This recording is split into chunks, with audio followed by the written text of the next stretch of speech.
please join me in the Pledge of Allegiance? I pledge allegiance to the flag of the United States of America and to the republic for which it stands, one nation, under God, indivisible, with liberty and justice for all. Roll call, please. Councilmember Erby? Here. Councilmember Burkett? Here. Councilmember Wassinger? Here. Councilmember O'Meara? Councilmember Dolan? Here. Councilmember Stanger? Here. Councilmember Quinn. Here. Madam Chair, we have a quorum. I move for approval of the Journal of the Special County Council meeting held on December 9, 2013, and approval of the regular council meeting of December 10, 2013. Second. All in favor? Aye. Opposed? Motion carries. The journal is approved. At this time, excuse me, I make a motion to suspend the rules in order for the presentation of an award to St. Louis County from the Insurance Services Organization for excellence in commercial building risk mitigation. Second. All in favor? Aye. Aye. Opposed? Motion carries. The rules are suspended. Are you going to be the acceptor?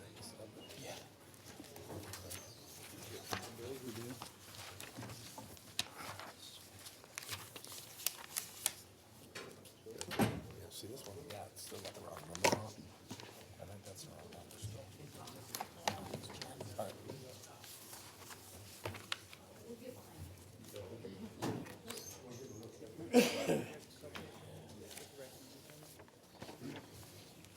Members of the council and citizens of St. Louis County. My name is Ralph Florio. I represent the ISO, and what we are doing here is we're here for a presentation for a excellence in commercial building code enforcement. Let me tell you a little bit about what that means. We've been surveying building code enforcement agencies across the country since 1995. We've conducted in excess of 4,000 surveys on about 16,000 communities that represent the 16,000 individual building code enforcement agencies that represent over 20,000 communities across the country.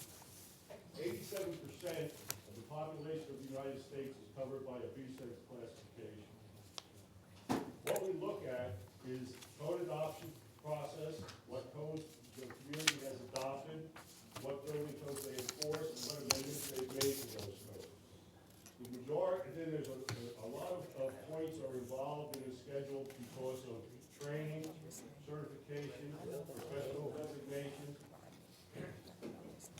of the staff, whether they be plan reviewers or inspectors. I'm sorry. We also look at the work code and No. the number of employees to come up with a matrix that determines if the employee has enough time to do their job. So if an employee is asked to do a plan review, are they asked to do more plan reviews than they can do in their normal work, or are they asked to do an adequate number of plan reviews so they can do a thorough job? Same thing with inspection. And we do this all across the country. Everybody has the same matrix and algorithms that they go through with the scoring. The scoring is done by field representatives that are local from the area, and the building code officials. They have about a 20-page questionnaire that they complete, and then they sit down and they go over it to make sure that the answers are consistent and accurate, and then we put that into our system and it develops the classification.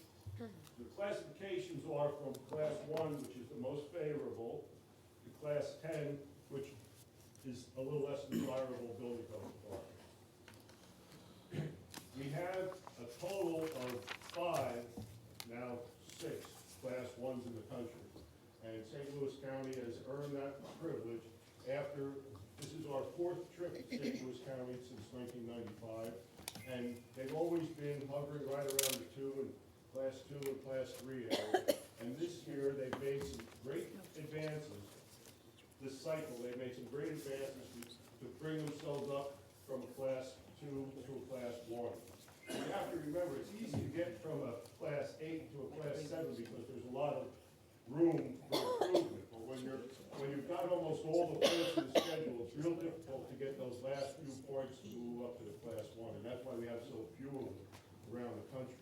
Some of the things that they've done is, of course, as I said, their staff is very professional, all certified, all trained, all have registered design professional designation. They also have an innovative in-house training program where they actually have their own trainer, their own classroom, where they can, so they can get their training hours at a reasonable rate and make sure that everybody has a consistent message and everybody's doing jobs consistently.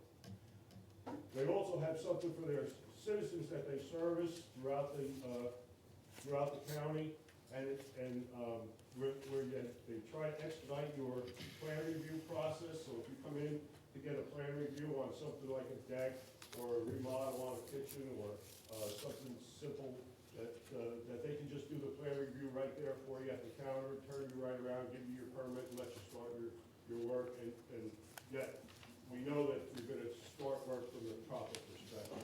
So it's a very innovative program. They also have satellite offices spread out throughout the county to make it easier for people to access the services. And we're very proud to be able to be here today to present this Class 1 for ISO B6 Classification 1 for St. Louis County Building Code Department, and we're very proud of them. And one other thing I'd just like to say, the Building Code Department is an excellent department, but the county leadership has to support that, and they have excellent support from the county leadership.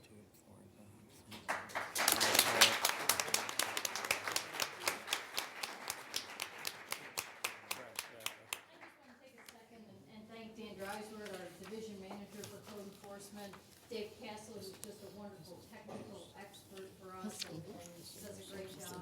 And of course, I want to thank the staff for the wonderful job they do, Yeah, the but thanks. training, the dedication, the hours that they spend, whether it's plan review, permitting, inspections, licensing, they just do a fantastic job.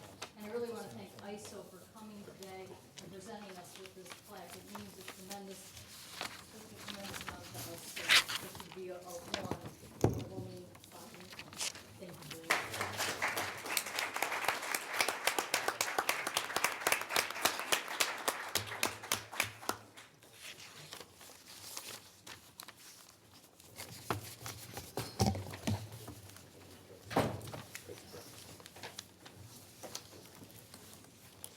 Mr. County Executive, I just would like to congratulate you because I, sat for 7 years on the Community Fire Protection District Board, and we never got that high of rating from ISO. So I just want to congratulate St. Louis County for an excellent job. Bid opening, we have no bid openings this evening, so we'll move to communications. Madam Chair, there are no tax compromises this evening, so move to zoning matters. Under zoning matters, item number 1, second district. Receive, file, and the county councilor be directed to prepare the appropriate legislation, and that will be the order. Item number 2, fourth district. Same motion. So ordered. Item number 3, fourth district. Hold on to order business. So ordered. Item number 4, fourth district. Hold, please. So ordered. Item number 5, sixth district. Receive, file, and the county councilor be directed to prepare the appropriate legislation. So ordered. Item number 6, seventh district. Receive and file. So ordered. Item number 7, third district. Receive and file. So ordered. Moving under road and bridge matters, item number 1, second, third, and sixth districts. Receive, receive, file, plans, specifications, and detailed estimate of cost be approved, and the Director of Procurement be authorized to advertise for bids as requested. Second. All in favor? Aye. All opposed? Motion carries. Item number 2, third, and fourth districts. Receive, file, plans, specifications, and detailed estimate of cost be approved, and the Director of Procurement be authorized to advertise for bids as requested. Second. All in favor? Aye. Opposed? Motion carries. Item number 3, fourth district. Receive, file, plan, specifications, and detailed estimate of cost be approved, and the Director of Procurement be authorized to advertise for bids as requested. Second. All in favor? Aye. Opposed? Motion carries. Moving on to other communications, item number 1. Receive, file, and the county councilor be directed to prepare the appropriate legislation, and that will be the order. Item number 2, 6th District. Receive, file, and the agreement be approved as requested. Second. All in favor? Aye. Opposed? Motion carries. Item number 3. Receive and file, and the county councilor be directed to prepare the appropriate legislation. Same motion through item number 5, and that will be the order. Item number 6. Receive and file, and that will be the order. Item number 7. Receive, file, and the county councilor be directed to prepare the appropriate legislation, and that will be the order. Item number 8, 1st District. Same motion. So ordered. Item number 9, 2nd District. Receive, file, and the county councilor be directed to prepare the appropriate legislation, and a copy of this report be sent to the city of Overland, and that will be the order. Item number 10, 1st District. Receive, file, and the county councilor be directed to prepare the appropriate legislation, and a copy of this report be sent to the city of Wellston. So ordered. Please read the add-ons. Item number 1, 6th District. Receive, file, and the deposit agreements and the subdivision plat be approved as recommended, and I have the same motion for item number 2. Second. All in favor? Aye. Any opposed? Motions carries for items 1 and 2. Item number 3, 3rd District. Receive, file, and the deposit agreement and the subdivision plat be approved as recommended. Second. All in favor? Aye. Opposed? Motion carries. And that will be the order. Is that it on the add-ons? Yes, ma'am. Okay. Report of the county executive. Madam Chair, I want to make one comment about the ISO report. I think it was outstanding. I want to congratulate Dr. Hodges and her staff for doing an outstanding job. But I do want to make one clarification. The ISO is for, number 1 is for the commercial, and we're still at number 2 for individual homes. Again, thank you for a job well done. Thank you. Do you have, there's no reports of special committees this evening or afternoon. And the public forum, and we have how many speakers this Only evening? 12. We have 12 speakers. The rule is that you are allotted 3 minutes per speaker. Ms. Frank is going to call you up as soon as she gets herself organized. Our first speaker this evening will be Bob McCulloch, and he will be followed by Scott Ogilvy.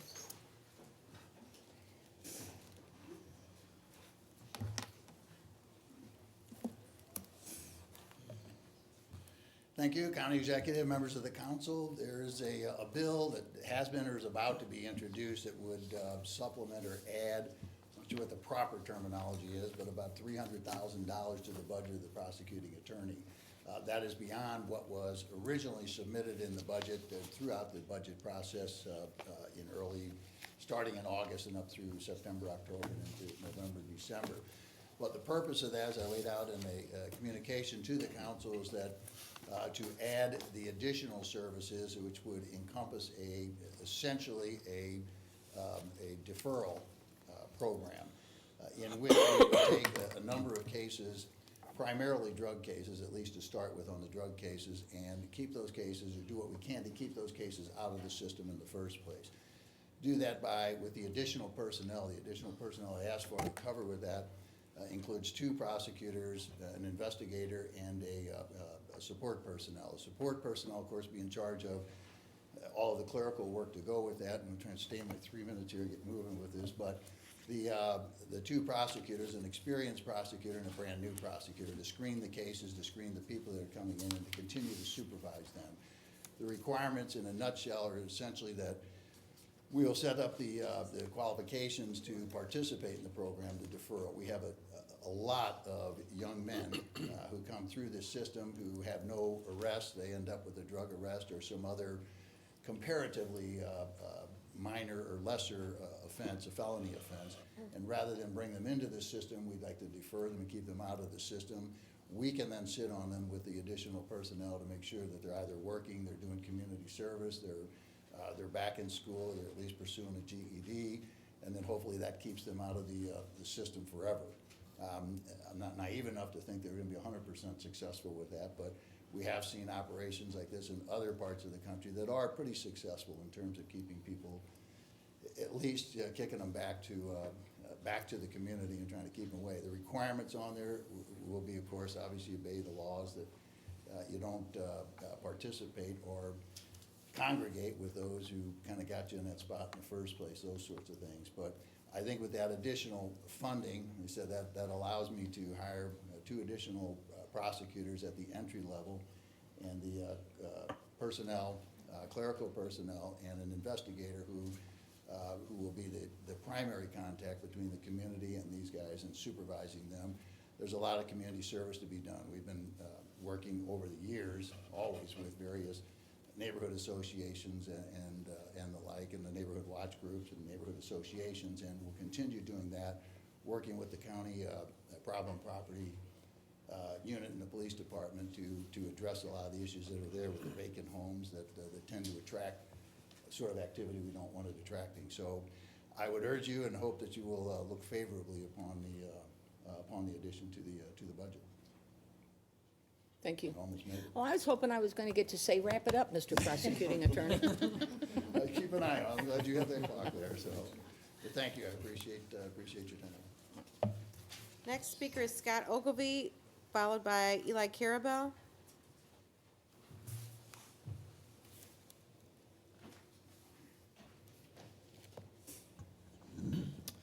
Good afternoon. My name's Scott Ogilvy. I'm the alderman for the 24th Ward in St. Louis City. I appreciate the opportunity to address the council and offer my perspective on a complete streets policy and the city's experience with that policy. And talk about, I know there's been a lot of conversation about potential costs, and also why such a policy can be a good thing. So St. Louis City passed a complete streets ordinance in 2009. I've heard a lot of conversation about the potential for increased costs with such a policy, and I think sometimes these things can be difficult to measure, but St. Louis City has not seen increased costs in our budget since this policy has been implemented. In fact, our budgets for the streets department and for capital projects have actually declined since 2008, primarily because of recession, but it shows that these things don't automatically increase costs to city departments. We're generally making incremental changes in conjunction with routine repaving or capital projects that we would be doing anyway. So if there are increased costs also, I think many of us strongly feel like they're more than offset by improved safety and increased quality of life. Hundreds of cities and counties now have some form of this policy, and it is much more a change in orientation for our public works departments than it is an additional cost center. Now, why should we have these policies? Why are these a good thing? A decade ago, I was working at Mesa Cycles in Richmond Heights. We had a new customer come to the store who had recently become a father. He was busy with his new child and with work, but he wanted to change his lifestyle. At the time, he weighed 300 pounds. He bought a bike from us, and he began commuting to work by bike almost every day. We worked with him to keep the bike running and to give him advice on how to get to work safely, and he stuck with the riding. A year later, he lost 100 pounds. He came into the store to thank us. He told us he felt healthier, happier, and that he felt like he could be a better father because he had more energy and, in general, just a better outlook. Now, to me, that's what complete streets policies are about. They're about working towards infrastructure where more people, if they choose to, can make those types of decisions. The biggest barrier generally holding people back is lack of safety or a perceived lack of safety, and complete streets policies result over time in safer infrastructure and more transportation choices for residents. And myself, and I know other members of the Board of Aldermen in the city who I've spoken to are very interested in updating our complete streets ordinance if this becomes law, so that we have policies that are similar across jurisdictions. So thanks for your time. Thank you. Eli Carabell will be followed by Martin Payan.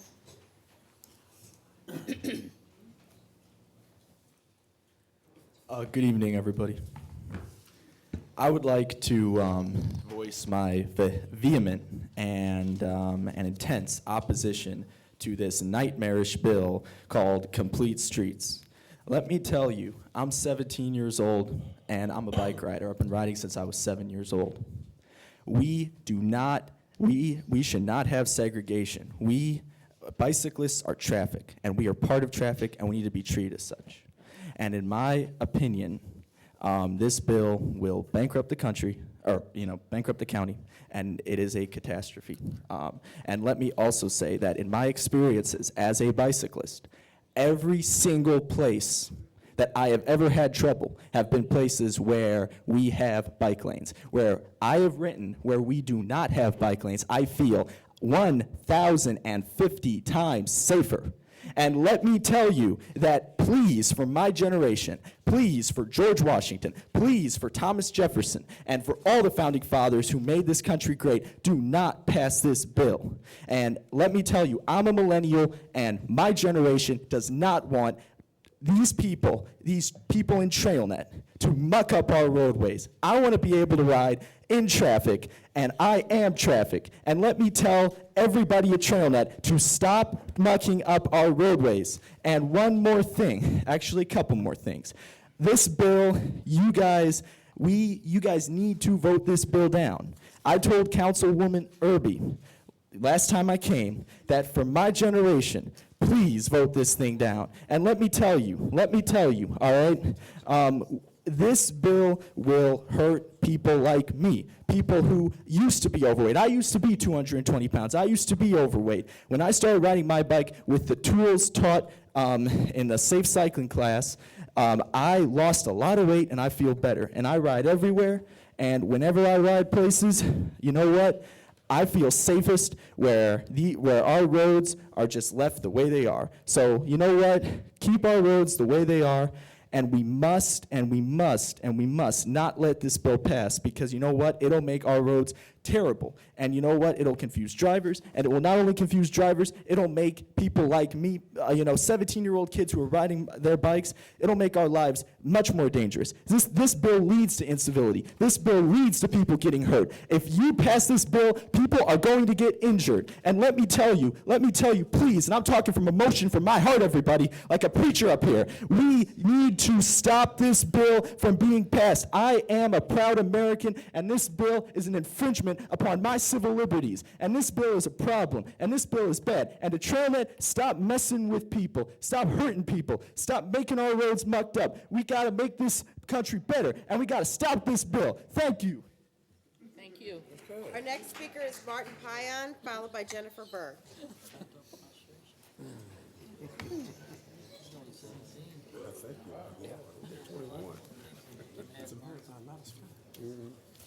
Study and contrast. I don't think I've got anything to add, have I? Thank you. In past weeks, you've heard from cyclists who say bike lanes are dangerous. You just heard from one. TrailNet says you should pass this bill because it makes cycling safer, and certainly some cyclists do believe so. Today I was going to tell you about some bike lane crashes in other cities. As it turns out, I didn't have to go so far away. In October, MoDOT restriped Manchester Road in St. Louis City after resurfacing it to comply with their Complete Streets ordinance. The previous 4 lanes have been reduced to 3 with the addition of bike lanes in some areas. These bike lanes are by the book, having an extra 2-foot buffer lane alongside parking lanes to mitigate bike collisions with opened car doors. And they are striped by today's bike lane standards. A fellow bicyclist, Susan Hertzberg, uses this route every day to commute from her home in South St. Louis to her work in Maplewood. She's done this for 2.5 years without incident.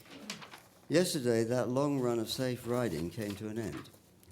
Susan was riding westbound on Manchester Road and had just entered the new bike lane after crossing Kings Highway. A woman entering the gas station turned directly in front of her. Because of the bike lane, Susan was in the driver's blind spot. That is a problem with every bike lane which can't be avoided. Susan hit the car with such force that it tore up the right-hand exterior mirror. Thankfully, Susan's injuries were minor. She quite easily could have died, though. Accidents like this happen every day in bike lanes all over America. That's why the way to make cyclists safe is to provide them with education in using the road safely and demand that they obey traffic laws just like other drivers. In their recent editorial opposing this bill, the Post-Dispatch said, at the very least, the council should know whether the bill will kill people. Given the time for research, I could provide numerous examples of cyclists who were killed in bike lanes by crashes just like this. That is why, as a cyclist with a concern for bike safety, I ask you to vote no on this bill. Thank you. Madam Thank Chair, you. Yeah. can I ask Mr. Pine, Mr. Martin, Martin, Mr. Pine, wait a minute. remember when we did the widening of Old Halls Ferry Road? Yes, we weren't on speaking terms for a while. No, but you were an advocate for a bike lane on that particular project. You know what? I've learned just- things. When was that, please? When was it? Do you remember the year? It's been quite a while. It's been It's a while. 7, It was probably before I was a cycling instructor. I've been a cycling instructor for 16 years now. no, it wasn't past 16 years. I've only been on You the haven't been council here 13. Well, I guess you may be right. If I was advocating for a bike lane on that road, I was wrong. I'll take it back. I don't think Well, that was a good idea. I'm just trying to Look, figure out, if- because you were, I've been cycling now for 43 years, and when I started off, I didn't know how to ride safely on the road. and I seen you in now the I- bike shop, and you're like, you ride bikes? I mean, Pardon? you were acting like I don't ride bikes or something. I ran into you in the bike shop, and you're like, well, you don't look like the type of person that rides bikes. I mean, Well, sorry, Well- I misspoke. I'm just trying to figure out, are you, before we Where were I'm for coming the from. bike lane, we put a bike lane in Old Halls Ferry, and now, You know, I don't remember. I'll have to take your word for it. My memory's failing. I'm older than you are. But if I had said that at the time, I definitely don't agree with that now. okay. So all I can tell you is my views have changed dramatically, and fair enough bringing it up. My wife brings up things I don't remember all the time. Thank you. I got good memories. Next speaker is Jennifer Byrd, followed by Nick Kassoff.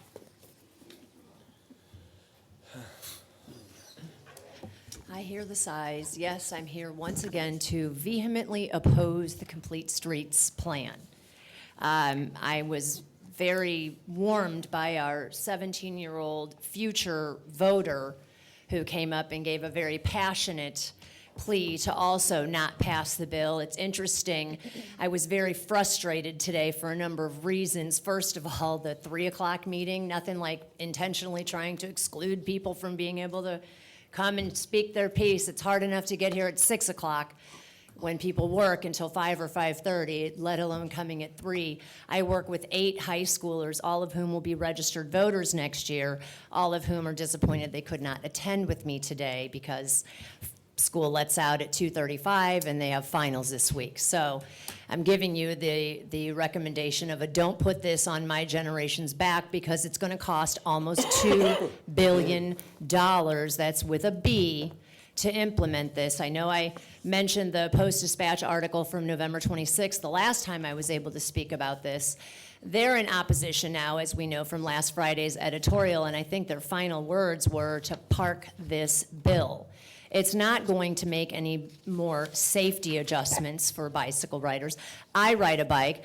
I can lose weight without having a bike lane and impressing upon my fellow neighbors and citizens to satisfy me with paying for a bike lane. I think it's 0.2% of the population are bicyclist commuters. I think it's an exorbitant expense to go to satisfy something that isn't proven to create any more safety. And in fact, there are a number of people who have, and I've heard them come up here and quote facts and figures that it doesn't add safety. I'm going after the expense. And the other thing I want to tie into this is TrailNet. And I know, Mr. Dolan, somehow or another, you're really connected in with TrailNet. I haven't figured it out all the way, but I'm working on it. So, and I will, and when I do, I will speak about that as well. But the TrailNet's executive director, Ann Mack, stated at the one, I don't know if you remember the one STL breakfast they had about 6 weeks ago or so, that TrailNet got rid of all their trails. I've been in communication with the state auditor's office. Bob Otto said he doesn't even know who owns those trails. So like, Who got the money? Did they sell the trails? Did they got rid of everything, apparently, according to ANMAC, except the Grant Trail? So do we own them? Because, you know, they're 90% funded by taxpayer dollars. So I'd like to find that information out. TrailNet, a public-private partnership, which is to me one of the more dangerous parts of our government, operates on our dollars, but privately, so we can't find everything out. But I'm working on it. I think you're being pushed to do this by TrailNet. It's not a necessity. In a bad economic times, you need to be saving money, not raising our debt. And incidentally, we did just get downrated. We got downrated to our credit rating. So in light of, you know, TrailNet's connection here, oh, and then the TrailNet. You need to wrap it up. It's I'm past. wrapping it up. They had a TrailNet-sponsored Complete Streets Conference in St. Louis City at the end of November. A lot of experts spoke out, and they talked to their own deputy Department of Public Works from Indianapolis said it was $64 million for an 8-mile stretch. These are their words, and these are their figures, and I'm going to figure out the connection between you and TrailNet one of these days, Mr. Dolan, but I'm going to urge no on Complete Streets. Thank you. Next speaker is Nick Kassoff, followed by Lisa No, Panett. you give it to Ms. Frank.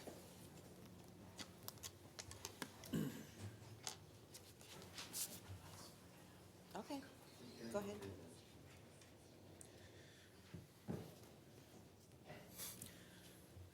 TrailNet and other advocates for the Complete Streets bill have presented this as a popular measure that your constituents support. Would it make a difference to you if I showed you that they were lying? Well, I've got some papers that she's bringing, and you can see for yourself. On TrailNet's website, they cite a 2010 MoDOT study showing 53% support such programs.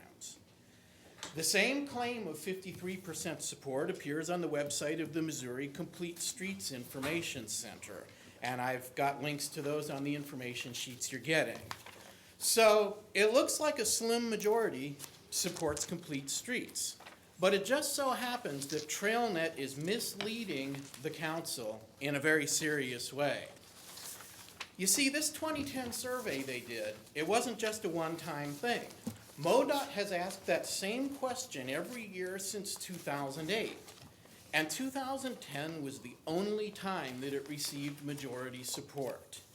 I've provided you with the relevant pages of the MoDOT surveys that TrailNet didn't bother to tell you about. And if you look at them, you'll find that in the latest survey from 2012, Complete Streets received the lowest level of support ever. 63% of those surveyed were opposed to diverting road funds for Complete Streets.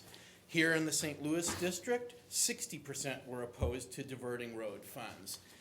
And in 2009, St. Louis County did a survey, and it found that more than 80% opposed more spending on bike trails in every county council district except Mr. Dolan's. 80% of your constituents. Mr. Dolan, your district was only 60% against. And I've got a copy of that survey in your packet as well. Now, you might say that accusing TrailNet of lying to the council is an overstatement, and maybe they just haven't updated that webpage in a long time. Well, if only it were so. In fact, that very same webpage was updated with an alert asking TrailNet supporters to come speak at last week's county council meeting. So they're updating the website. So now you know, Complete Streets is opposed by a huge majority of your constituents. And the organization which is lobbying you to pass it has knowingly based that lobbying on a lie. That's why in a recent editorial, the St. Louis Post-Dispatch said Complete Streets would give a small number of people a claim on a disproportionate share of public dollars that should benefit the greatest number of people.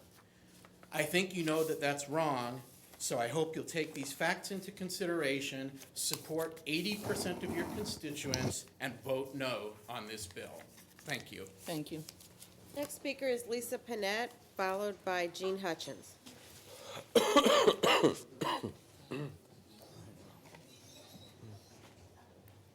Good afternoon. I guess the first thing I want to address this afternoon is why everyone on the council seems to be taking their plans from the city. The city is failing. I don't know if you guys know, but they're looking for us for the bailout. So why we continually tag on to the city's plans, is that because they're more progressive than us? I would say yes, that's why, but they're failing. So that model is failing. So what you continually bring before this council as a model, and again, I say, I don't even know if you guys read this stuff, because from what I see, you don't even read it. I'd like to know who wrote this. There's rumors that TrailNet wrote this legislation with complete streets. Is that true? Are you guys gonna ever address any of these questions? What is the cost associated? Why is it at this level that you guys never associate costs with anything? I mean, I think the people of St. Louis County deserve that. What is the cost to this measure? Are you guys just gonna say, well, it could be billions, it could be a cost savings, it could cost millions? I mean, what is it? I mean, and that's your responsibility to know and come before the people and say, is this a cost savings? Is this going to be a cost? What does that look like? Particularly in these measures, you guys talk about the success being measured with all these different measures. And some of those you say by equal mass transit ridership. Okay, so we think the car and walking and biking and mass transit should all be equal, because I can guarantee you this, I'm not a CPA, but I can guarantee you this much, that that's gonna cost a lot of money. The other thing, the number of children walking or bicycling to school, this is a success measure to you. Do you know that at Lindbergh School, they just said 0% of the kids are walking or biking, and do you know why? It's actually a safety issue. I don't know if you guys realize the generation that we're living in, but there's actually sickos out there that go up and pick up kids that are out doing these things. And so if this is a success measure, I would say, why? Because parents and people in the community don't think this is a success, doing these kind of measures. And certainly using billions of our dollars to do that is not a success. So clearly I'm here to oppose your complete streets. And again, that we're getting from St. Louis County and who is writing this. The second thing I want to come before you though, because it'll be, I'm sure, very soon, because the rumors are already out there, about your GPS with your early release program for prisoners. And I just pulled up 2 articles just today. Teen thugs in DC run wild, even while wearing GPS ankle bracelets. GPS tracking devices can't balance public safety. So as you guys talk about this as a cost-cutting measure between the county and the city, because by the way, that's in the merger talks, this is not a cost-cutting saving. Putting the people in St. Louis County in risk and basically increasing crime is not a cost-cutting measure. All right, thank you. Next speaker is Gene Hutchins, followed by Bob Beckering.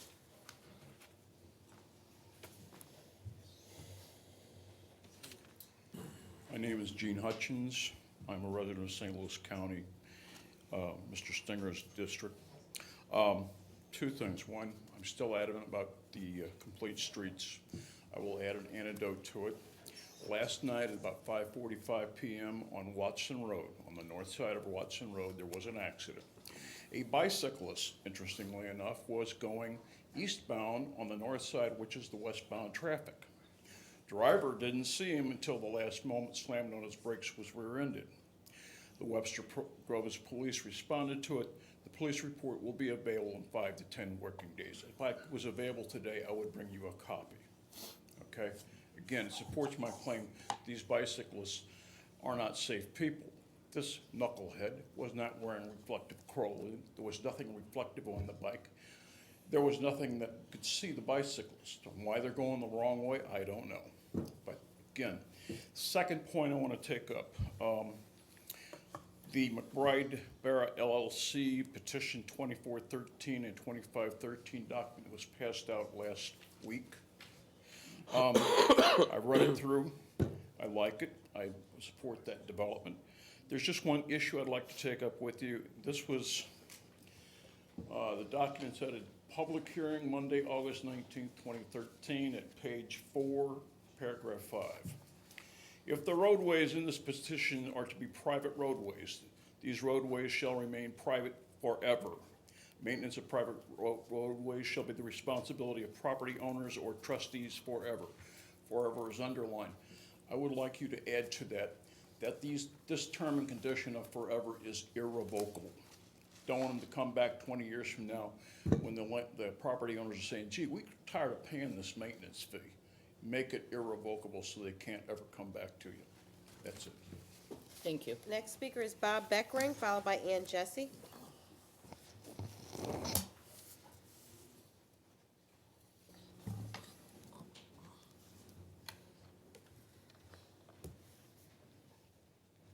Hi, my name is Bob Beckering, and I live in North St. Louis County in Belle Reve Acres, which butts up to UMSL.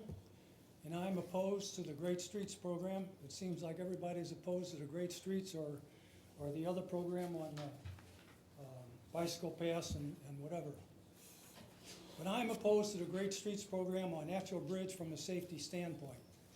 There's only one way in and one way out of Belle Reve Acres.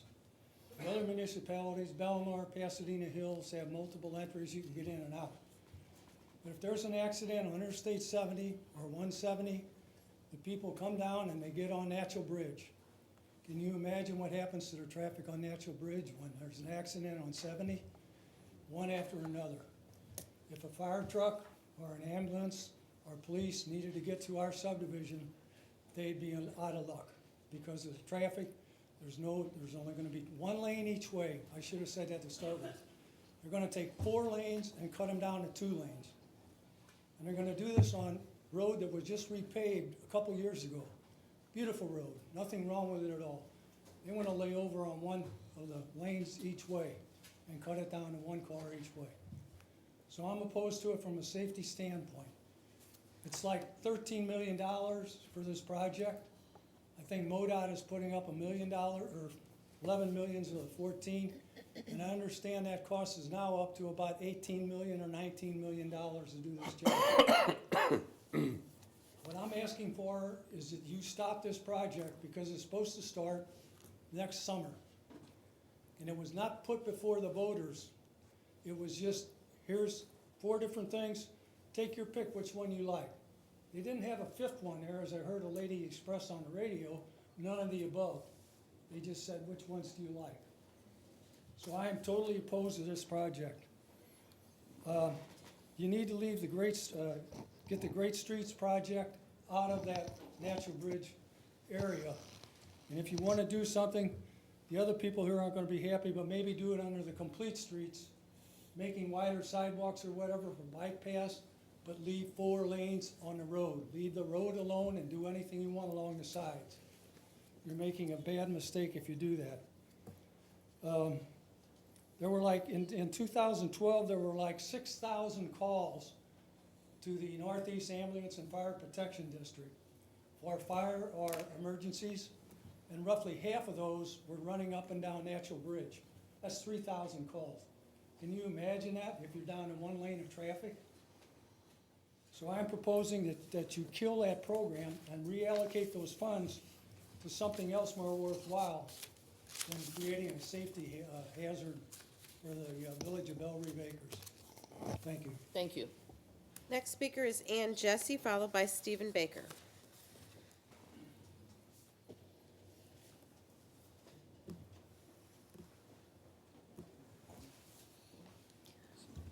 My name is Ann Jessie. I live in Sunset Hills, and I've lived in St. Louis County my entire life. I want to thank the members of the council for their consideration of complete streets. As a bicycle tourist, I have cycled all over the world in 35 countries and 30-something states, and I've always been impressed with the shared use streets that are so prevalent elsewhere. In Europe, for instance, people walk to the bus stop, they walk to school, they walk to the store, they ride their bikes to the library, the movie theater, the train station. The sidewalks are wide and level and do not dead end in the middle of nowhere. There are bike routes that go where people need and want to go. I've wished that our engineers and road planners could create the same type of infrastructure here so that our citizens would be encouraged to get out of their cars. In recent years, I have noticed these improvements in areas of our country, and I'm encouraged. If you've ever traveled abroad, you will know what I'm talking about when I say that on your return to the U.S., as soon as you arrive at the first U.S. airport, you immediately notice how much bigger and heavier the American people are compared to the country you just left. And when you continue on to Lambert, you see that the people here are even heavier and bigger. Our regional problem with obesity is obvious, concerning, and embarrassing. The county can encourage citizens to travel by foot or bicycle by making roadway changes that work for all users. Statistics show that 40% of all trips are 2 miles or less, and using Europe as a guide, we can assume that folks would walk or bike at least those distances if they feel safe in doing so. Every year, large numbers of bicycle tourists cross the United States following regional bike routes. These travelers come from all over the country and even from all over the world. One route follows the Katy Trail across Missouri, then crosses the Missouri River on the Page Extension bike lane into Creve Coeur Park. But from there, the travelers hit a snag on their way to Illinois. Because of the lack of well-defined signed bike routes across the county into the city. After traveling the length of rustic Katy Trail, these bike tourists want to linger in the county, stopping in coffee shops and restaurants, buying souvenirs and provisions, and enjoying a soft bed and a hot shower. Welcoming these tourists with good infrastructure would benefit our local businesses and encourage more tourism. This has already been proven in towns along the Katy Trail: Augusta, Herman, Rocheport, Sedalia. Again, I want to thank you for your consideration. Thank you. Next speaker is Stephen Baker, followed by Alan Liederbrand.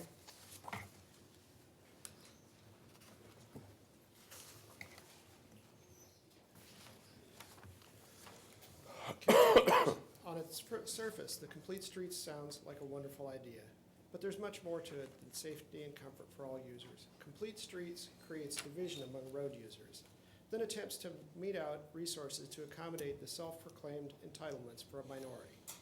These entitlements come at the expense of everyone. Road easements will increase, number and size of lanes will decrease, and conflicts will be created between classes of road users. The capacity of roads will be decreased. This can already be seen in St. Louis City on Manchester Road and on Chippewa Street. There are also studies that show that the number of accidents and deaths increase when traffic is segregated in the way that Complete Streets promotes. There's also a real cost of implementing Complete Streets. According to this bill, every update to a road, even private roads, will require design rework according to the Complete Streets policy. This will in turn delay the maintenance of degrading roads and increase the costs of state, county, city, private road owners, and businesses. There are incomplete estimates from the county's Highways, Traffic, and Public Works Division of the cost increases in implementing changes in a small portion of the county roads. The bill also requires county employees to attend national conferences, which, by the way, are put on by the same organizations that are promoting this bill. Doesn't this sound self-serving? And no estimates have been made for the cost to cities, school districts, and businesses for the changes that will be mandated by the Complete Streets Implementation Committee. The Complete Streets Implementation Committee will be overseen by the Complete Streets Peer Advisory Committee, a new committee that will by statute include members of the very organizations that are promoting this bill. Again, is this self-serving and self-promoting? Some of the organizations that are promoting this bill measure their success in number of lane miles without regard to safety and usability. This is not the type of leadership that I want to see directing how the roads will be used or be designed. This bill is a bad idea. There are better ways to spend public dollars to incorporate pedestrians, bicycle drivers, motor vehicle drivers, and transportation drivers on the same roads. I'm asking you to reject the Complete Streets bill. Thank you. Thank you. Final speaker this afternoon is Alan Liederbrand.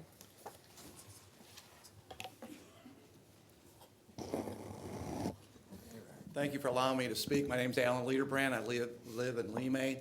I too oppose the streetscape. You've heard today the city was talking about how great it is for them. In Lemay, if you go into the city, most of the time you take Marginford. When you hit Holly Hills, all of a sudden you go from a 4-lane, 2 lanes each way, down to 1, just because they put in for the streets. So you've got all this bottleneck of traffic trying to go from the county into the city or vice versa, gets funneled down to 1 lane from 2 to 1 until you go about 8 blocks and then it opens up. I hardly ever see any bicycles. You know, people are using those bike paths. I have friends who live off of Olive Road. If you've been on Olive, you'll notice they've got the lanes there. I asked my friends, I said, how many people do you ever see ride your bikes, see bike riders on that? Very seldom, if any. Just to me is a waste of money to spend where we should be putting it on the roads and improving the roads and maintenance, fixing the potholes, than it is to try to widen them or reduce traffic, which would cause us more congestion when you've got drivers who are tooling along, may not be familiar with the area. All of a sudden, they see the roads looks just as wide, and all of a sudden they've got to narrow down to 1 lane. And I just think that's wrong, and I think we better use our money for street maintenance than trying to widen it. Just for an example, as a closing, how would we like to see Hanley change down to from 4 lanes down to 2, which would under streetscapes would probably need to be done. I think you'd have a lot of constituents really mad if you took Hanley and made it 1 lane each direction. So thank you, and I hope you will oppose this measure. Thank you. Thank you. Did you say that's it? Right. That concludes the public forum. We will now go to introduction of bills. Bill number 314, introduced by Councilmember Burkett, an ordinance authorizing the county executive to accept a grant of up to $91,755.67 from the Missouri Department of Public Safety, appropriating the same for support of the Family Court's Domestic Violence Court Program, and authorizing the county executive to execute necessary documents. Bill number 315, introduced by Councilmember Burkett, an ordinance authorizing the county executive to accept a grant of up to $175,229.11 from the Missouri Department of Public Safety, appropriating the same for support of the multi-jurisdictional drug task force, and authorizing the county executive to execute necessary documents. Bill number 316, introduced by Councilmember Quinn, an ordinance authorizing the county executive to execute a contract for lease by Sage Aviation LLC of a 1.97 acre parcel of land located at the Spirit of St. Louis Airport.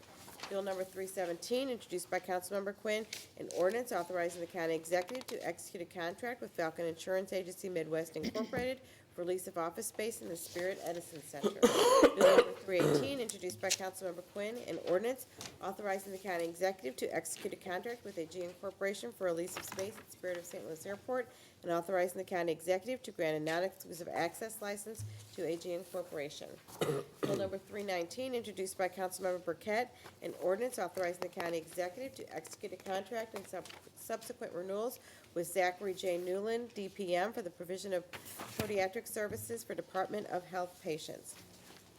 Bill number 320, introduced by Councilmember Burkett, an ordinance authorizing the county executive to execute a contract and up to 2 renewals with Maxim Physicians Resources LLC for provision of physician services at county health centers.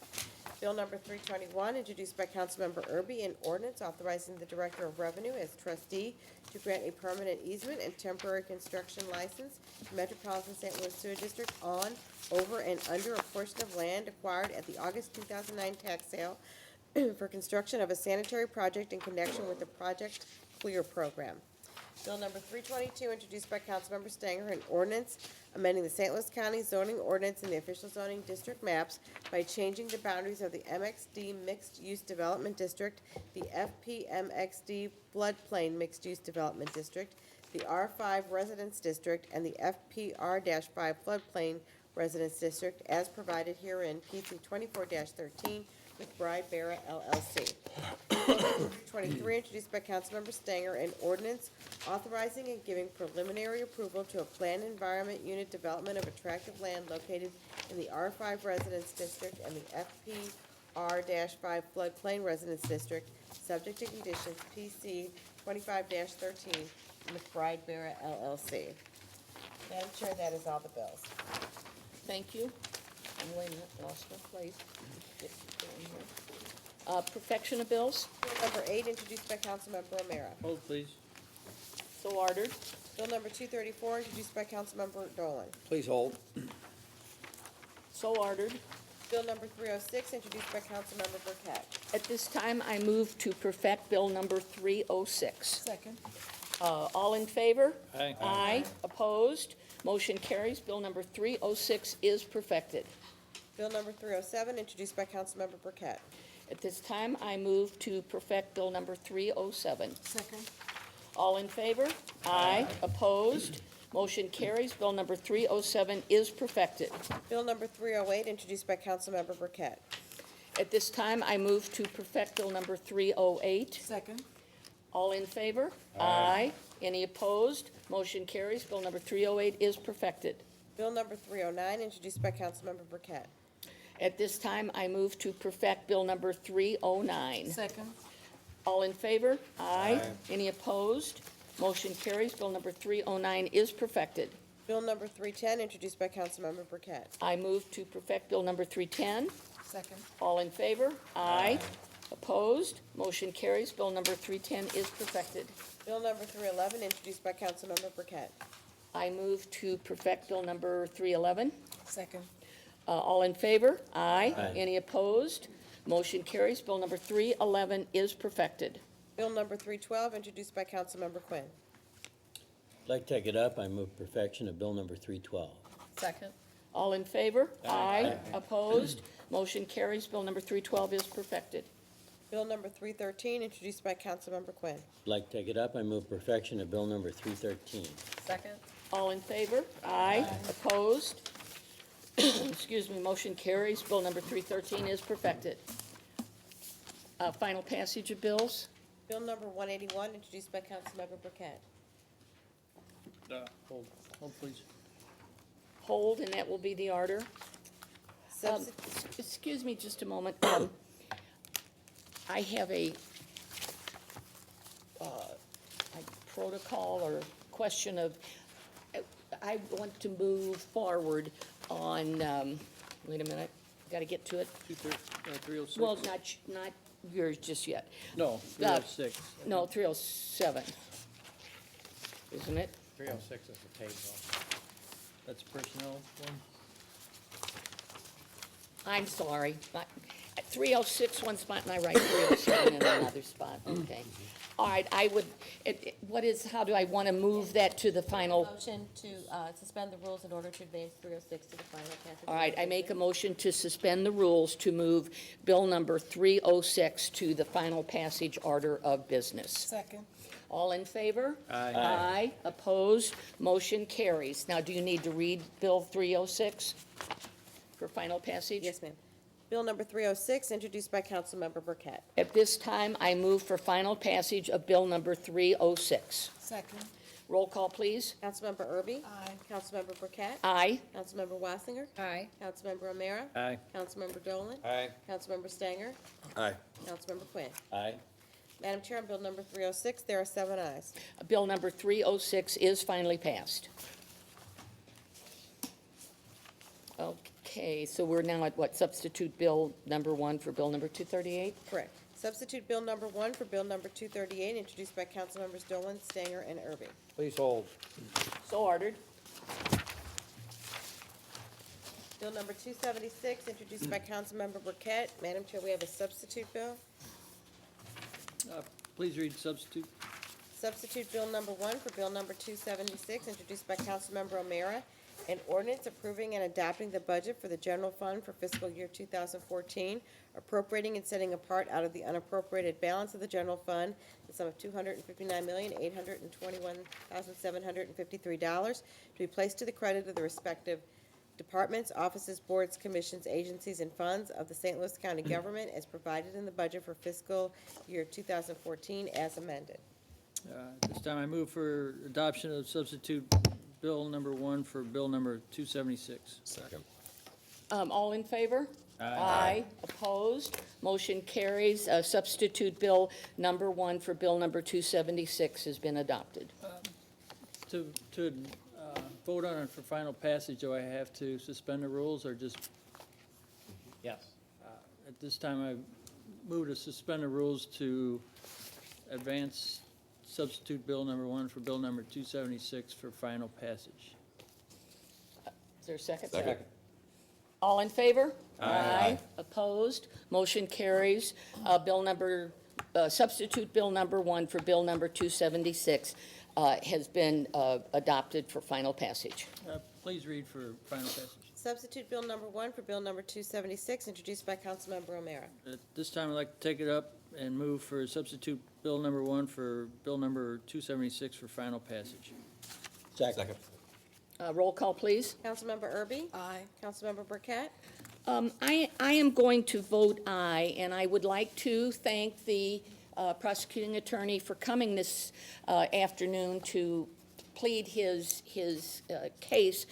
But I would like to add that I think the way that this was originally handled in our budget hearings was not really appropriate, and I hope in the future that at least you have enough time or enough courtesy to let all of the council member know what you are looking for. But I do vote aye. Councilmember Wassinger? Aye. Councilmember O'Meara? Aye. Councilmember Dolan? Aye. Councilmember Stanger? Aye. Councilmember Quinn. Aye. Madam Chair, on substitute Bill number 1 for Bill number 276, there are 7 ayes. Substitute Bill 1 for Bill number 276 has finally passed. I may make a mention just to the general audience that we are now voting that substitute Bill number 1 through Bill 298 relate to our budget for fiscal year 2014. Bill number 277, introduced by Councilmember Burkett. At this time, I move for final passage of Bill number 277. Second. Roll call, please. Councilmember Erby? Aye. Councilmember Burkett? Aye. Councilmember Wassinger? Aye. Councilmember O'Meara? Aye. Councilmember Dolan? Aye. Councilmember Stanger? Aye. Councilmember Quinn. Aye. Madam Chair, on Bill number 277, there are 7 ayes. Bill number 277 is finally passed. Bill number 278, introduced by Councilmember Burkett. At this time, I move for final passage of Bill number 278. Second. Roll call, please. Councilmember Erby? Aye. Councilmember Burkett? Aye. Councilmember Wassinger? Aye. Councilmember O'Meara? Aye. Councilmember Dolan? Aye. Councilmember Stanger? Aye. Councilmember Quinn. Aye. Madam Chair, on Bill number 278, there are 7 ayes. Bill number 278 is finally passed. Bill number 279, introduced by Councilmember Burkett. At this time, I move for final passage of Bill number 279. Second. Roll call, please. Councilmember Erby? Aye. Councilmember Burkett? Aye. Councilmember Wassinger? Aye. Councilmember O'Meara? Aye. Councilmember Dolan? Aye. Councilmember Stanger? Aye. Councilmember Quinn. Aye. Madam Chair, on Bill number 279, there are 7 ayes. Bill number 279 is finally passed. Bill number 280, introduced by Councilmember Burkett. I move for final passage of Bill number 280. Second. Roll call, please. Councilmember Erby? Aye. Councilmember Burkett? Aye. Councilmember Wassinger? Aye. Councilmember O'Meara? Aye. Councilmember Dolan? Aye. Councilmember Stanger? Aye. Councilmember Quinn. Aye. Madam Chair, on Bill number 280, there are 7 ayes. Bill number 280 is finally passed. Bill number 281, introduced by Councilmember Burkett. At this time, I move for final passage of Bill number 281. Second. Roll call, please. Councilmember Erby? Aye. Councilmember Burkett? Aye. Councilmember Wassinger? Aye. Councilmember O'Meara? Aye. Councilmember Dolan? Aye. Councilmember Stanger? Aye. Councilmember Quinn. Aye. Madam Chair, on Bill number 281, there are 7 ayes. Bill number 281 is finally passed. Bill number 282, introduced by Councilmember Burkett. At this time, I move for final passage of Bill number 282. Second. Roll call, please. Councilmember Erby? Aye. Councilmember Burkett? Aye. Councilmember Wassinger? Aye. Councilmember O'Meara? Aye. Councilmember Dolan? Aye. Councilmember Stanger? Aye. Councilmember Quinn. Aye. Madam Chair, on Bill number 282, there are 7 ayes. Bill number 282 is finally passed. Bill number 283, introduced by Councilmember Burkett. At this time, I move for final passage of Bill number 283. Second. Roll call, please. Aye. Councilmember Burkett? Aye. Councilmember Wassinger? Aye. Councilmember O'Meara? Aye. Councilmember Dolan? Aye. Councilmember Stanger? Aye. Councilmember Quinn. Aye.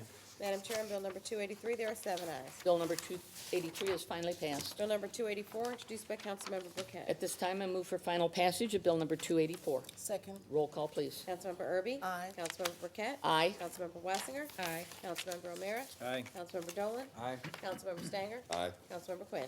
No. Madam Chair, on Bill number 284, there are 6 ayes and 1 no. Bill number 284 is finally passed. Bill number 285, introduced by Councilmember Burkett. I this time move for final passage of Bill number 285. Second. Roll call, please. Councilmember Erby? Aye. Councilmember Burkett? Aye. Councilmember Wassinger? Aye. Councilmember O'Meara? Aye. Councilmember Dolan? Aye. Councilmember Stanger? Aye. Councilmember Quinn. Aye. Madam Chair, on Bill number 285, there are 7 ayes. Bill number 285 is finally passed. Bill number 286, introduced by Councilmember Burkett. At this time, I move for final passage of Bill number 286. Second. Roll call, please. Councilmember Erby? Aye. Councilmember Burkett? Aye. Councilmember Wassinger? Aye. Councilmember O'Meara? Aye. Councilmember Dolan? Aye. Councilmember Stanger? Aye. Councilmember Quinn. Aye. Madam Chair, on Bill number 286, there are 7 ayes. Bill number 286 is finally passed. Bill number 287, introduced by Councilmember Burkett. I move for final passage of Bill number 287. Second. Roll call, please. Councilmember Erby? Aye. Councilmember Burkett? Aye. Councilmember Wassinger? Councilmember O'Meara? Aye. Councilmember Dolan? Aye. Councilmember Stanger? Aye. Councilmember Quinn. Aye. Madam Chair, on Bill number 287, there are 7 ayes. Bill number 287 is finally passed. Bill number 288, introduced by Councilmember Burkett. I move for final passage of Bill number 288. Second.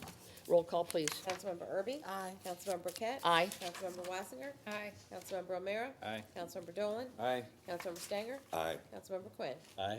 Madam Chair, on Bill number 288, there are 7 ayes. Bill number 288 is finally passed. Bill number 289, introduced by Councilmember Burkett. I move for final passage of Bill number 289. Second. Roll call, please. Councilmember Erby? Aye. Councilmember Burkett? Aye. Councilmember Wassinger? Aye. Councilmember O'Meara? Aye. Councilmember Dolan? Aye. Councilmember Stanger? Aye. Councilmember Quinn. Aye. Madam Chair, on Bill number 289, there are 7 ayes. Bill number 289 is finally passed. Bill number 290, introduced by Councilmember Burkett. I move for final passage of Bill number 290. Second. Roll call, please. Councilmember Erby? Aye. Councilmember Burkett? Aye. Councilmember Wassinger? Aye. Councilmember O'Meara? Aye. Councilmember Dolan? Aye. Councilmember Stanger? Aye. Councilmember Quinn. Aye. Madam Chair, on Bill number 290, there are 7 ayes. Bill number 290 is finally passed. Bill number 291, introduced by Councilmember Burkett. I move for final passage of Bill number 291. Second. Roll call, please. Councilmember Erby? Aye. Councilmember Burkett? Aye. Councilmember Wassinger? Aye. Councilmember O'Meara? Aye. Councilmember Dolan? Aye. Councilmember Stanger? Aye. Councilmember Quinn. Aye. Madam Chair, on Bill number 291, there are 7 ayes. Bill number 291 is finally passed. Bill number 292, introduced by Councilmember Burkett. I move for final passage of Bill number 292. Second. Roll call, please. Councilmember Erby? Aye. Councilmember Burkett? Aye. Councilmember Wassinger? Aye. Councilmember O'Meara? Aye. Councilmember Dolan? Aye. Councilmember Stanger? Aye. Councilmember Quinn. Aye. Madam Chair, on Bill number 292, there are 7 ayes. Bill number 292 is finally passed. Bill number 293, introduced by Councilmember Burkett. I move for final passage of Bill number 293. Second. Roll call, please. Councilmember Erby? Aye. Councilmember Burkett? Aye. Councilmember Wassinger? Aye. Councilmember O'Meara? Aye. Councilmember Dolan? Aye. Councilmember Stanger? Aye. Councilmember Quinn. Aye. Madam Chair, on Bill number 293, there are 7 ayes. Bill number 293 is finally passed. Bill number 294, introduced by Councilmember Burkett. I move for final passage of Bill number 294. Second. Roll call, please. Councilmember Erby? Aye. Councilmember Burkett? Aye. Councilmember Wassinger? Aye. Councilmember O'Meara? Aye. Councilmember Dolan? Aye. Councilmember Stanger? Aye. Councilmember Quinn. Aye. Madam Chair, on Bill number 294, there are 7 ayes. Bill number 294 is finally passed. Bill number 295, introduced by Councilmember Burkett. At this time, I move for final passage of Bill number 295. Second. Roll call, please. Councilmember Erby? Aye. Councilmember Burkett? Aye. Councilmember Wassinger? Aye. Councilmember O'Meara? Aye. Councilmember Dolan? Aye. Councilmember Stanger? Aye. Councilmember Quinn. Aye. Madam Chair, on Bill number 295, there are 7 ayes. Bill number 295 is finally passed. Bill number 296, introduced by Councilmember Burkett. I move for final passage of Bill number 296. Second. Roll call, please. Councilmember Erby? Aye. Councilmember Burkett? Aye. Councilmember Wassinger? Aye. Councilmember O'Meara? Aye. Councilmember Dolan? Aye. Councilmember Stanger? Aye. Councilmember Quinn. Aye. Madam Chair, on Bill number 296, there are 7 ayes. Bill number 296 is finally passed. Bill number 297, introduced by Councilmember Burkett. I move for final passage of Bill number 297. Second. Roll call, please. Councilmember Erby? Aye. Councilmember Burkett? Aye. Councilmember Wassinger? Aye. Councilmember O'Meara? Aye. Councilmember Dolan? Aye. Councilmember Stanger? Aye. Councilmember Quinn. Aye. Madam Chair, on Bill number 297, there are 7 ayes. Bill 297 is finally passed. Bill number 298, introduced by Councilmember Burkett. At this time, I move for final passage of Bill number 298. Second. Roll call, please. Councilmember Erby? Aye. Councilmember Burkett? Aye. Councilmember Wassinger? Aye. Councilmember O'Meara? Aye. Councilmember Dolan? Aye. Councilmember Stanger? Aye. Councilmember Quinn. Aye. Madam Chair, on Bill number 298, there are 7 ayes. Bill number 298 is finally passed. Bill number 299, introduced by Councilmember Erby for Councilmember Burkett. I move for final passage of bill number 299. Second. Roll call, please. Councilmember Erby? Aye. Councilmember Burkett? Aye. Councilmember Wassinger? Aye. Councilmember O'Meara? Aye. Councilmember Dolan? Aye. Councilmember Stanger? Aye. Councilmember Quinn. Aye. Madam Chair, on Bill number 299, there are 7 ayes. Bill number 299 is finally passed. Bill number 300, introduced by Councilmember Erby for Councilmember Burkett. I move for final passage of bill number 300. Second. Roll call, please. Councilmember Erby? Aye. Councilmember Burkett? Aye. Councilmember Wassinger? Aye. Councilmember O'Meara? Aye. Councilmember Dolan? Aye. Councilmember Stanger? Aye. Councilmember Quinn. Aye. Madam Chair, on Bill number 300, there are 7 ayes. Bill number 300 is finally passed. Bill number 301, introduced by Councilmember O'Meara. Take it up, move for final passage, bill number 301. Second. Roll call, please. Councilmember Erby? Aye. Councilmember Burkett? Aye. Councilmember Wassinger? Aye. Councilmember O'Meara? Aye. Councilmember Dolan? Aye. Councilmember Stanger? Aye. Councilmember Quinn. Aye. Madam Chair, on Bill number 301, there are 7 ayes. Bill number 301 is finally passed. Bill number 302, introduced by Councilmember Erby for Councilmember Burkett. At this time, I move for final passage of bill number 302. Second. Roll call, please. Councilmember Erby? Aye. Councilmember Burkett? Aye. Councilmember Wassinger? Aye. Councilmember O'Meara? Abstain. Councilmember Dolan? Aye. Councilmember Stanger? Aye. Councilmember Quinn. Aye. Madam Chair, on Bill number 302, there are 6 ayes and 1 abstained. Bill number 302 is finally passed. Bill number 303, introduced by Councilmember Stanger. I move for final passage of bill number 303. Second. Roll call, please. Councilmember Erby? Aye. Councilmember Burkett? Aye. Councilmember Wassinger? Aye. Councilmember O'Meara? Aye. Councilmember Dolan? Aye. Councilmember Stanger? Aye. Councilmember Quinn. Aye. Madam Chair, on Bill number 303, there are 7 ayes. Bill number 303 is finally passed. Bill number 304, introduced by Councilmember Stanger. I move for final passage of bill number 304. Second. Roll call, please. Councilmember Erby? Aye. Councilmember Burkett? Aye. Councilmember Wassinger? Aye. Councilmember O'Meara? Councilmember Dolan? Aye. Councilmember Stanger? Aye. Councilmember Quinn. Aye. Madam Chair, on Bill number 304, there are 7 ayes. Bill number 304 is finally passed. Bill number 305, introduced by Councilmember Stanger. I move for final passage of bill number 305. Second. Roll call, please. Councilmember Erby? Aye. Councilmember Burkett? Aye. Councilmember Wassinger? Aye. Councilmember O'Meara? Aye. Councilmember Dolan? Aye. Councilmember Stanger? Aye. Councilmember Quinn. Aye. Madam Chair, on Bill number 305, there are 7 ayes. Bill number 305 is finally passed. Moving on to resolutions, Madam Chair, we have none this evening, so move to unfinished business. Under unfinished business, item number 1, second district. Hold on the order of business, and that will be the order. Item number 2, second district. Hold on the order of business, and that will be the order. Item number 3. Just a minute. Hold on the order of business. Same motion for item number 4, and that will be the order. Moving on to new business, Madam Chair, we have 2 prepared orders this evening. I move for adoption of order number 1, which, is that the one for the meeting? Yes. That is relative to the meeting next Monday at 3 o'clock. I move for adoption of order number 1. Did I say that? Yeah. Second, all in favor? Aye. Aye. Opposed? Motion carries. Order number 1 is adopted. What do you have for number 2? I believe the motion was for 1 and 2. I move for adoption of order number 2. Second. All in favor? Aye. All opposed? Motion carries. Order number 2 is adopted. Also on order number 1, where the meeting, that'll be on Monday, December 23rd at 3 o'clock. Move we adjourn. Second. All in favor? Aye. Aye. We are adjourned.